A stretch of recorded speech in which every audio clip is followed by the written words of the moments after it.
मधुबन के बाबा, मधुबन के बाबा मुरली वाले, आपका क्या कहना, आपका क्या कहना।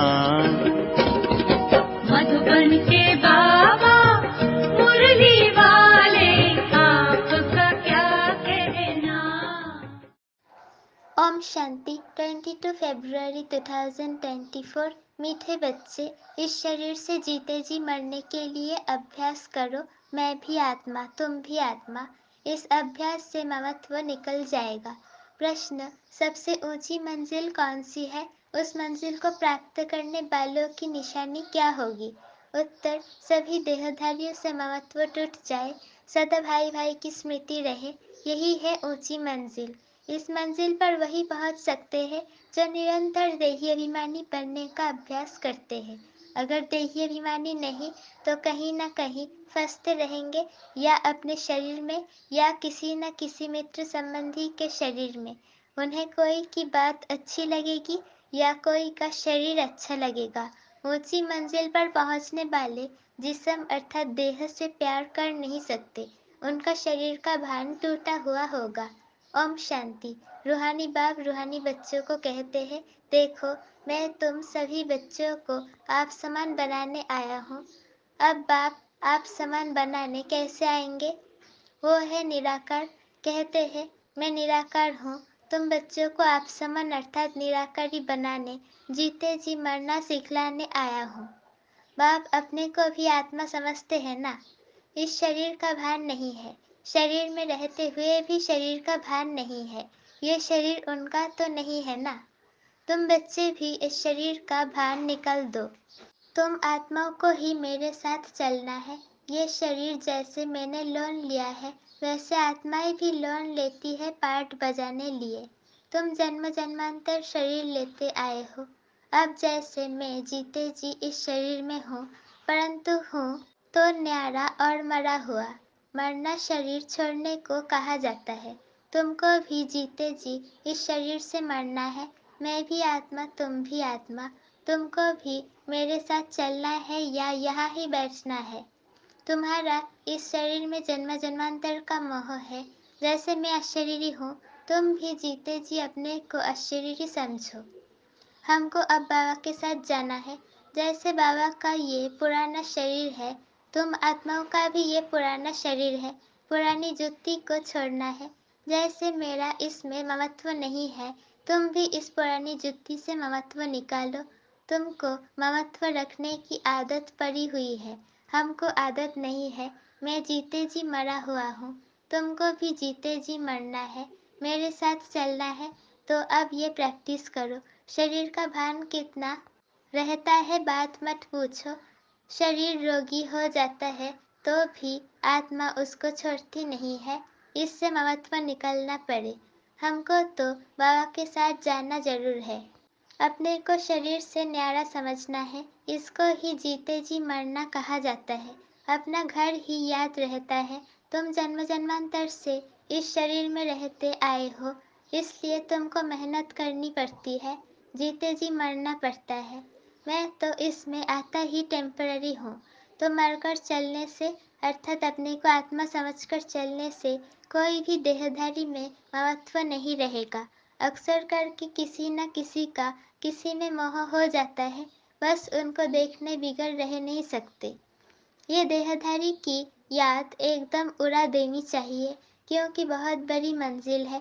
खाते पीते जैसे कि इस शरीर में हो ही नहीं। ये अवस्था पक्की करनी है, तब 8 रत्नों की माला में आ सकते हैं। मेहनत बिगड़ थोड़े ही ऊंच पद मिल सकता है। जीते जी देखते हुए समझे कि मैं तो वहाँ का रहने वाला हूँ। जैसे बाबा इसमें टेम्पररी बैठा है, ऐसे अब हमको भी घर जाना है। जैसे बाबा का महत्व नहीं है, वैसे हमको भी इसमें महत्व नहीं रखना है। बाप को तो इस शरीर में बैठना पड़ता है तुम बच्चों को समझाने लिए। तुमको अब वापिस चलना है, इसलिए कोई देहधारी में ममत्व ना रहे। ये फलानी बहुत अच्छी है, मीठी है, आत्मा की बुद्धि जाती है ना। बाप कहते हैं शरीर को नहीं आत्मा को देखना है। शरीर को देखने से तुम फंस मरेंगे। बड़ी मंजिल है। तुम्हारा भी जन्म जन्मांतर का पुराना ममत्व है। बाबा का ममत्व नहीं है, तब तो तुम बच्चों को सिखलाने आया हूँ। बाप खुद कहते हैं मैं तो इस शरीर में नहीं फंसता हूँ, तुम फंसे हुए हो। मैं तुमको छुड़ाने आया हूँ। तुम्हारे 84 जन्म पूरे हुए, अब शरीर से भान निकालो। देही अभिमानी होकर ना रहने से तुम कहीं ना कहीं फंसते रहेंगे। कोई की बात अच्छी लगेगी, कोई का शरीर अच्छा लगेगा, तो घर में भी उनकी याद रहती। जिस्म पर प्यार होगा तो हार खा लेंगे। ऐसे बहुत खराब हो जाते हैं। बाप कहते हैं स्त्री पुरुष का संबंध छोड़ अपने को आत्मा समझो। ये भी आत्मा, हम भी आत्मा। आत्मा समझते समझते शरीर का भान निकलता जाएगा। बाप की याद से ही विक्रम भी विनाश होंगे। इस पर तुम अच्छी तरह से विचार सागर मंथन कर सकते हो। विचार सागर मंथन करने बिगड़ तुम उछल नहीं सकेंगे। ये पक्का होना चाहिए कि हमको बाप के पास जाना है जरूर। मूल बात है याद की। 84 का चक्र पूरा हुआ, फिर शुरू होना है। इस पुरानी देह से महत्व नहीं हटाया तो फंस पड़ेंगे, या अपनी शरीर में या कोई मित्र संबंधी के शरीर में। तुमको तो किससे भी दिल नहीं लगानी है। अपने को आत्मा समझ बाप को याद करना है। हम आत्मा भी निराकार, बाप भी निराकार। आधा कल्प तुम भक्ति मार्ग में बाप को याद करते आए हो ना। हे प्रभु कहने से शिवलिंग ही सामने आएगा। कोई देहधारी को हे प्रभु कह न सके। सभी शिव के मंदिर में जाते हैं, उनको ही परमात्मा समझ पूछते हैं। ऊंचे से ऊंचा भगवान एक ही है। ऊंचे से ऊंचा अर्थात परमधाम में रहने वाला। भक्ति भी पहले अव्यभिचारी होती है एक की, फिर व्यभिचारी बन जाती है। तो बाप बार बार बच्चों को समझाते हैं कि तुमको ऊंच पद पाना है तो ये प्रैक्टिस करो। देह का भान छोड़ो। सन्यासी भी विकारों को छोड़ते हैं ना। आगे तो शतप्रधान थे, अभी तो वो भी ताम्रप्रधान बन पड़े हैं। शतप्रधान आत्मा कशिश करती है, अपवित्र आत्माओं को खींचती है, क्योंकि आत्मा पवित्र है। फल पुनर्जन्म में आते हैं तो भी पवित्र होने के कारण खींचते हैं। कितने उन्हों के फॉलोअर्स बनते हैं। जितनी पवित्रता की जास्ती ताकत, उतने ज्यादा फॉलोअर्स। ये बाप तो है ही एवर प्योर और है भी गुप्त, डबल है ना। ताकत सारी उनकी है, इनकी अर्थात ब्रह्मा की नहीं। शुरू में भी तुमको उनसे कशिश की, इस ब्रह्मा ने नहीं, क्योंकि वो तो एवर प्योर है। तुम कोई इनके पिछाड़ी नहीं भागे। ये कहते हैं मैं तो सबसे जास्ती पूरे 84 जन्म प्रवृत्ति मार्ग में रहा, ये तो तुमको खींच न सके। बाप कहते हैं मैंने तुमको खींचा। भल सन्यासी पवित्र रहते हैं, परंतु मेरे जैसा पवित्र तो कोई भी होगा नहीं। वो तो सब भक्ति मार्ग के शास्त्र आदि सुनाते हैं। मैं आकर तुमको सब वेदों शास्त्रों का सार सुनाता हूँ। चित्र मैं भी दिखाता हूँ। विष्णु की नाभि से ब्रह्मा निकला, फिर ब्रह्मा के हाथ में शास्त्र दिखाए हैं। अब विष्णु तो ब्रह्मा द्वारा शास्त्रों का सार सुनाते नहीं है, वो तो विष्णु को भी भगवान समझ लेते हैं। आप समझाते हैं मैं इन ब्रह्मा द्वारा सुनाता हूँ, मैं विष्णु द्वारा थोड़े ही समझाता हूँ। कहाँ ब्रह्मा कहाँ विष्णु। ब्रह्मा से विष्णु बनते हैं, फिर 84 जन्म के बाद ये संगम होगा। ये तो नई बातें हैं ना, कितनी वंडरफुल बातें हैं समझाने की। अब तो बाप कहते हैं बच्चे जीते जी मरना है। तुम शरीर में जीते हो ना, समझते हो हम आत्मा है, हम बाबा के साथ चले जाएंगे। ये शरीर आदि कुछ भी ले नहीं जाना है। अब बाबा आया है, कुछ तो नई दुनिया में ट्रांसफर कर दे। मनुष्य दान पुण्य आदि करते हैं दूसरे जन्म में पाने के लिए। तुमको भी नई दुनिया में मिलना है। ये भी करेंगे वही जिन्होंने कल्प पहले किया होगा। कम जास्ती कुछ भी होगा नहीं। तुम साक्षी होकर देखते रहेंगे, कुछ कहने की भी दरकार नहीं रहती।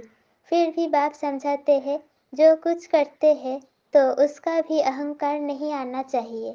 हम आत्मा ये शरीर छोड़कर जाएंगे, वहाँ नई दुनिया में जाकर नया शरीर लेंगे। गाया भी जाता है राम गयो रावण गयो। रावण का परिवार कितना बड़ा है, तुम तो मुट्ठी भर हो। ये सारा रावण संप्रदाय है, तुम्हारा राम संप्रदाय कितना थोड़ा होगा, 9 लाख। तुम धरती के सितारे हो ना, माँ बाप और तुम बच्चे। तो बाप बार बार बच्चों को समझाते हैं कि मर्जीवा बनने की कोशिश करो। अगर किसको देखकर बुद्धि में आता है ये बहुत अच्छी है, बहुत मीठा समझाती है, ये भी माया का बार होता है। माया ललचा देती है, उनकी तकदीर में नहीं है तो माया सामने आ जाती है। कितना भी समझाओ तो गुस्सा लगेगा। ये नहीं समझते हैं कि ये देहाभिमान ही काम करा रहा है। अगर ज्यादा समझाते हैं तो टूट पड़ते हैं, इसलिए प्यार से चलाना पड़ता है। किससे दिल लग जाता है तो बात मत पूछो, पागल हो जाते हैं। माया एकदम बेसमझ बना देती है, इसलिए बाप कहते हैं कभी कोई के नाम रूप में नहीं फंसना। मैं आत्मा हूँ और एक बाप जो विदेही है उनसे ही प्यार रखना है, यही मेहनत है।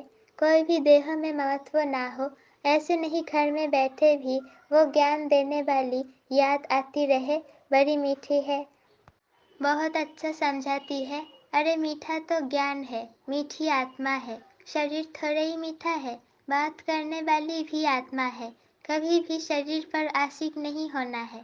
आजकल तो भक्ति मार्ग बहुत है, आनंदमयी माँ को भी माँ माँ करते याद करते रहते हैं। अच्छा बाप कहाँ है?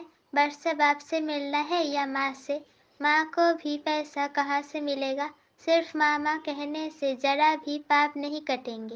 बाप कहते हैं माँ में कम याद करो, नाम रूप में नहीं फंसना है और ही पाप हो जाएगा, क्योंकि बाप का नाफरमान बरदार बनते हो। बहुत बच्चे भूले हुए हैं।